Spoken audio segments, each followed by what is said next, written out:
Hey everybody, Reload here, continuing on with the Exploration character series for EVE Online.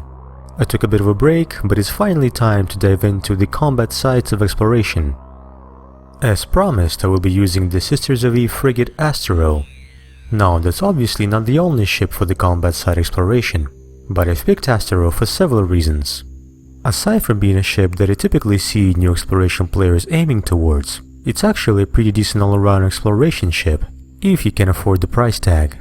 Its exploration bonuses typically match those of Tech 2 exploration frigates, with an added bonus of better tanking and better DPS through drones.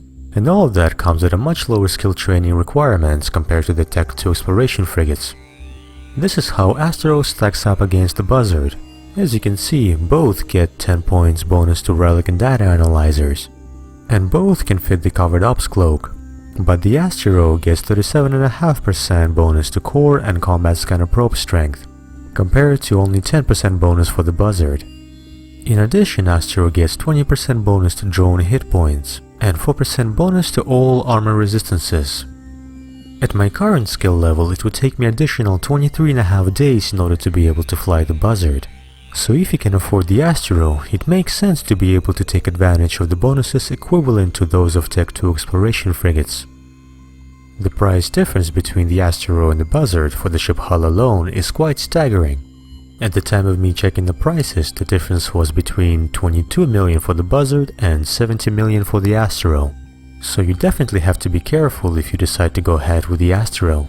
Make sure that you have enough ISK to replace it. If you've made up your mind about using the Astero, let's take a look at the fit that I've compiled for high-sec combat sites.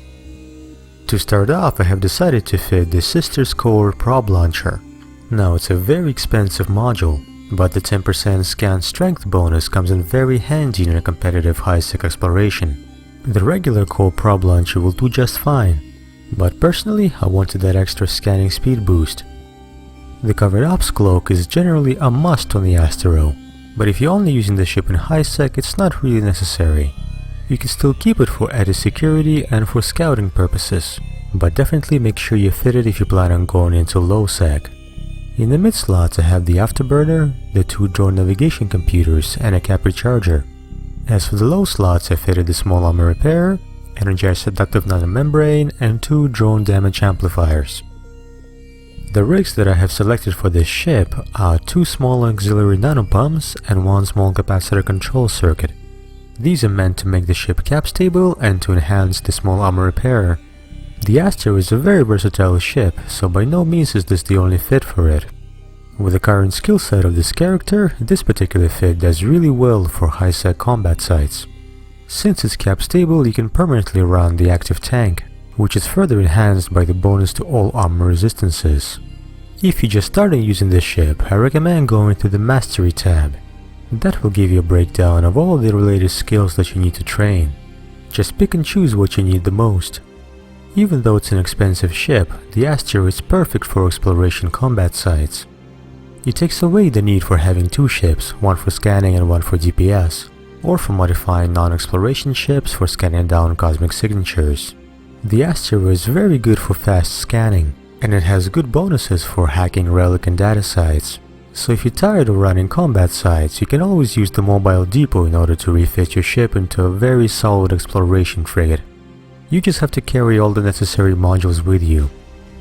The mobile depot makes it very easy to refit on the fly. Now, the combat site fit that I showed you here for Astero will work even in DED 4 of 10.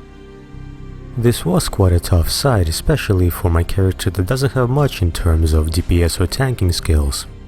But I let the drones do the work while I was keeping my distance away from the enemy ships.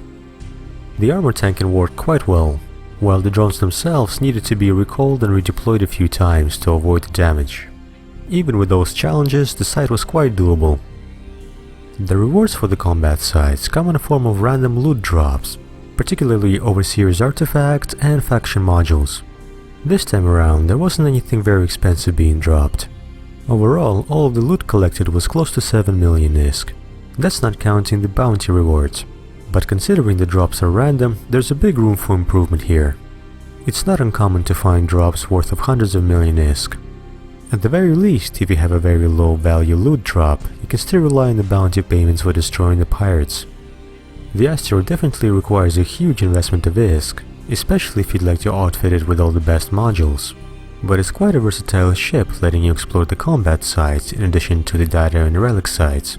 And as for those, you get the same bonuses attacked to exploration freight without all the time that's needed to train the skills for it. Just keep in mind that you have to be extra careful when flying the Astro, as it's a very popular target for the pirates. Definitely make sure that you have enough ISK saved up to replace the ship just in case. Please comment on this video if you have any questions about high-sec combat sites or the Astro, and please give this clip a thumbs up if you'd like to see more videos like this one. Thank you very much for watching this episode of Exploration Character Progress in EVE Online. In the next episode I'm going to revisit the hacking tutorial for the relic and data sites, explaining what those little numbers along the pathways mean. Stay tuned, and please subscribe to my channel if you'd like to see more of EVE Online and other gameplay videos. Safe flying out there!